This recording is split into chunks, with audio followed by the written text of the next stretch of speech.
I'm here in Morris County at the western end of Route 280, which can be seen behind me. This is a low-lying area which is shown on older maps as the Hatfield Swamp. Drivers zip along this section of highway, perhaps unaware they are traveling on a raised roadbed. That's because this area by the Whippany River is often subject to flooding. The sign along the highway here says entering East Hanover, and we are about 5 miles west of West Orange. Although East Hanover is our physical location, the sign on 280 at this point could easily say, now entering West Orange. This is because when this section of 280 was constructed and the roadbed raised, it was done so using rock that was transported from the first mountain in West Orange to this location. The concept for the East-West Freeway was decades in the planning. But it wasn't until 1957 when it was officially given the designation of Interstate 280. At that time, it was determined that the route would pass through West Orange. But in East Hanover, it's not about the rock or the raised roadbed. It's about how the first mountain of West Orange got to East Hanover. Let's first take a look at what Interstate 280 is and where it goes.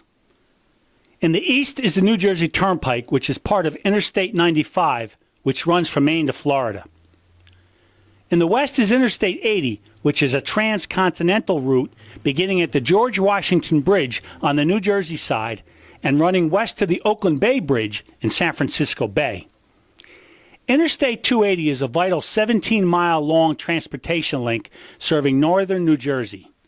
It passes through 7 towns including West Orange and coincidentally passes over the Passaic River twice, once in Newark at the eastern end and also at the western end as it passes from Essex County into Morris County at East Hanover. It also intersects with the major north-south route in New Jersey of the Garden State Parkway in East Orange. So for West Orange residents, they don't have very far to go to conveniently connect to any main highway going in any direction to any destination, near or far. The genesis for what would eventually become Interstate 280 actually began under the Roosevelt administration when the concept for today's National Interstate Highway System was first reported to Congress in 1939. At this time, the federal agency was known as the Bureau of Public Roads, and a report was written by Herbert Fairbank titling Toll Roads and Free Roads. It was the first formal description of what became the Interstate Highway System. 10 years later, the William A. Sickle Memorial Bridge over the Passaic River opened in 1949. It was named for a civil engineer from Newark who served Essex County for over 20 years. The new bridge was part of the Essex Freeway, which was a 1.1-mile highway named Route 25A, connecting Harrison to Newark. In 1953, a small western extension was added, and it was redesignated as New Jersey Route 58. The interstate highway system as we know it today actually began under President Dwight D. Eisenhower when construction was authorized by the Federal Aid Highway Act in 1956.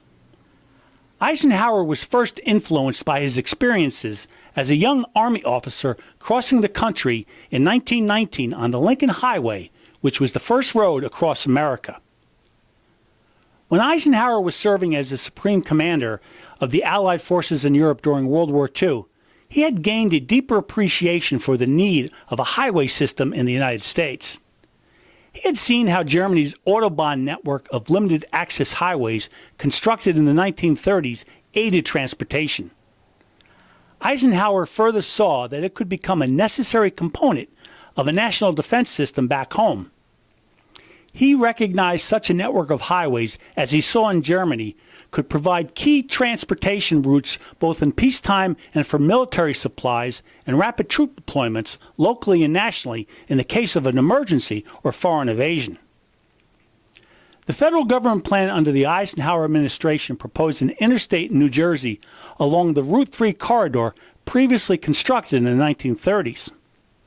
But the New Jersey State Highway Department objected, stating it did not meet interstate standards and could not be economically modified to conform to them. A new route was then selected that would expand upon the existing Essex Freeway and renamed it the East-West Freeway.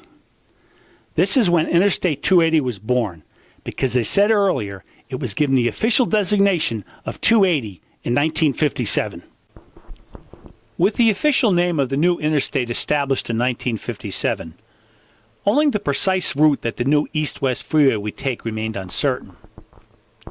The only thing for sure was that it would begin in Newark at the Stickle Memorial Bridge and incorporate the few miles of the previously constructed State Highway 58 and travel west through the towns of East Orange, Orange, and West Orange on its way to connect with Interstate 80. However, when it was revealed that the New Jersey Department of Transportation, who was responsible for construction, wanted to build an elevated highway through the Oranges, objections began to quickly surface from the towns along the proposed route. East Orange city officials were perhaps the most outspoken to the plan for an elevated highway, and for good reason. In the 1920s, the Lackawanna Railroad constructed an elevated railroad through East Orange and Orange to raise the railroad above grade. This cut through East Orange and Orange, creating a large, continuous poured concrete wall as an ugly eyesore on the landscape. The elevated railroad hurt commerce, divided the city in two, and resulted in a decline in property values over the years. The New Jersey Department of Transportation wanted the elevated highway because it could save on construction costs. But in the 1950s, when the Garden State Parkway was constructed, an elevated highway through East Orange was also proposed for the parkway. East Orange officials had successfully convinced the state then to construct a depressed roadway through the many residential neighborhoods of the city. This allowed East Orange to maintain what it classified as a quality of life and coexist with a busy highway through the city, rather than dividing it into two, as the Lackawanna Railroad had done in the 1920s. So East Orange filed the lawsuit and was fully committed to fight plans to make Interstate 280 an elevated highway through their city. They eventually won a decision against the New Jersey Department of Transportation and forced the highway to be depressed through East Orange and Orange rather than be built overhead. This victory for East Orange was similar to what they had won years earlier when the Garden State Parkway was constructed as a depressed highway in the 1950s.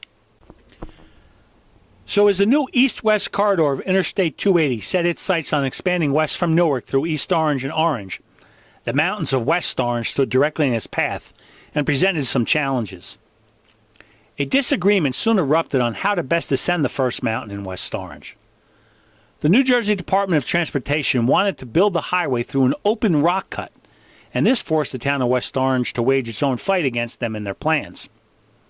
An effort spearheaded by then West Orange Mayor James Sheeran sought to have the highway tunneled through the first mountain near Prospect Avenue. Mayor Sheeran had realized that there were several benefits to having a tunnel in West Orange. The town could retain the property rights above the tunnel and still collect revenue from property taxes. Sheeran also was a veteran of World War II, and he felt that the tunnel could be used as a fallout shelter during the height of the Cold War in an emergency. Sheeran's proposal was eventually defeated as being too costly, and plans for an open rock cut at a 6% grade for Interstate 280 through West Orange moved forward. In 1957, an overly optimistic completion date of 1961 was originally planned for Interstate 280. But these unforeseen setbacks and subsequent lawsuits caused many delays. Before we continue the story, let's take a brief break and go to Councilman Jerry Garino live at the West Orange Farmers Market. Hi, this is Councilman Jerry Garino, the Council Liaison to the West Orange Downtown Alliance. I'm here today at the weekly West Orange Farmers Market, where you can come and enjoy weekly activities, fresh produce, and other fine edibles to take home and enjoy. The West Orange Farmers Market will be here from 12 to 6 weekly on Fridays up until October 31st. So come on down and have a great time, and come join me at the West Orange Farmers Market. Thank you, Jerry. With Mayor Sheeran's tunnel proposal for West Orange defeated, work on the open rock cut had begun. The construction for Interstate 280 through the Oranges began around 1960 and was undertaken by various contractors, each responsible for a different section of the roadway. In 1966, the entire freeway project was dealt a financial setback, causing further delays.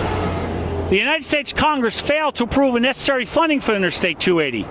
Construction halted, and newly completed but unused section of the highway could be seen around the oranges, and they soon became dangerous eyesores.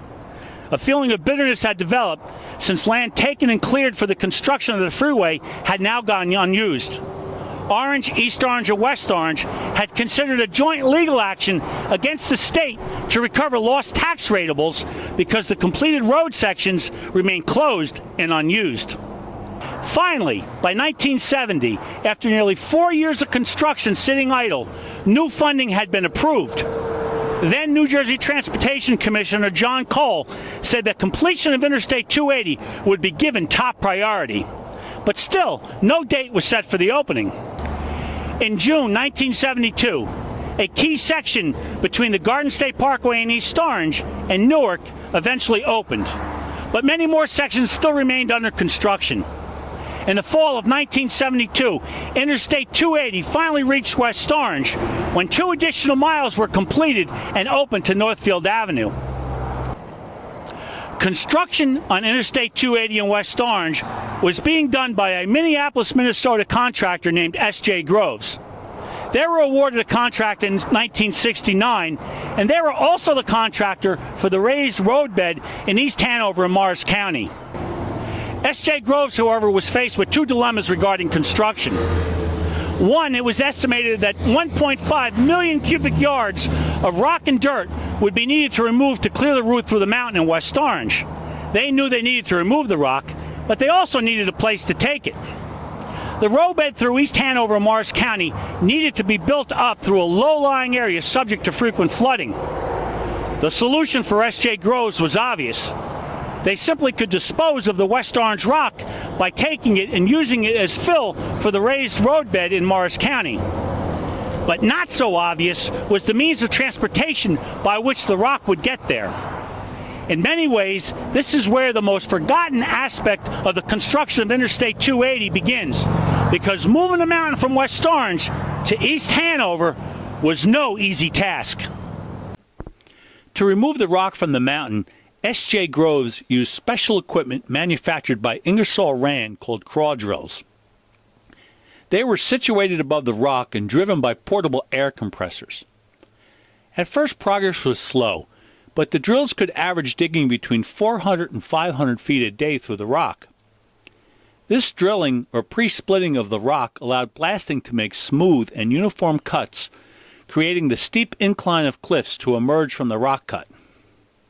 In only a short amount of time, progress could be seen, and the cut through the mountain started to take form. Even today, decades after 280 has opened, evidence left behind by the boring of the craw drills can still be seen in the rock cut. As the blasted rocks fell, carving out the roadway, huge piles of excavated debris soon accumulated and need to be carted away to be used as fill in East Hanover. Most contractors could accomplish this task by using a fleet of dump trucks. But S.J. Groves soon realized the staggering equipment costs this would entail. It was estimated they would need a fleet of about 50 dump trucks traveling over local roads and subject to local laws and restrictions. This would also create a dusty annoyance and loud nuisance to town residents. Besides, traversing the hills of West Orange with heavy loads over steep inclines, such as Eagle Rock Avenue and Northfield Avenue, would quickly wear down the tires, which would be needed to replace frequently. The shortest route between West Orange and East Hanover actually was a previous completed section of the highway by another contractor between the two towns. A feasibility study by the Cleveland consulting firm of the McDowell-Wellman Company determined that the most cost-effective way of transporting the rock would actually be by train over Interstate 280 itself. After determining that a temporary railroad along 280 would be the most economical answer to moving the rock from West Orange, construction began immediately. Railcon Corporation of Plainfield, New Jersey, prefabricated sections of track and trucked them to the site. The sections of track were then quickly assembled, and it initially stretched for nearly 6 miles from West Orange to East Hanover. Eventually, as construction progressed, the 280 railroad grew in length to more than 11 miles. With the tracks in place, a rail connection was made with the Morristown and Erie Railroad, about a half-mile north of the current-day intersection of Eisenhower Parkway near the Roseland and Livingston border. In October of 1969, two General Electric U-33 diesel locomotives passed over this crossing to reach 280. To the passing motorists today, few realize that Interstate 280 still passes over the seldom-used rails of the Morristown and Erie Railroad, once used to deliver the diesel locomotive used in the very construction of 280. The locomotives used to haul the rock trains on the 280 Railroad were specifically built for S.J. Groves, which had their name boldly displayed on the side of both units, so all would know this was the S.J. Groves Railroad. One advantage to using a railroad to remove the rock to East Hanover was that trains could constantly run. The U-33 diesels could haul the rock fill in specially designed side dump cars that could hold 35 cubic yards each. There were 24 of these special side dump cars divided into 3 8-car trains. The plan was to always have one train in the loading zone, one train dumping rock in East Hanover, and another train coming back empty to West Orange for another load. Rail sidings were built along the route so trains traveling east and west could pass one another as needed. For anyone who has ever passed along the deep rock cut on the First Mountain in West Orange, these pictures of trains moving the mountain are very recognizable locations. The completed rock cut is now used by thousands of motorists who pass along Interstate 280 daily. Each perhaps unaware that a mountain was once hauled away by train on the same roadbed now used as safe passage for both travel and commerce. Eventually, a total of 4 million cubic yards of excavated West Orange rock was hauled away as fill for the western sections of 280 in Morris County. After 10 years of construction, over 25 years of planning, and $186 million in expenses, New Jersey Governor William T. Cahill symbolically inserted a key and opened the East-West Freeway, better known as Interstate 280, on Friday, June 22, 1973. Eventually, another section was completed east from the Stickle Memorial Bridge in Newark to form a 17-mile interstate highway which now connects the New Jersey Turnpike with Interstate 80. Despite many delays and setbacks, the Orange Mountains that stood in its way ultimately proved to be no obstacle for a continuous concrete ribbon of interstate highway deeply interwoven into our own town history. It now permanently defines the landscape of modern-day West Orange for all of us that can appreciate its magnificent beauty.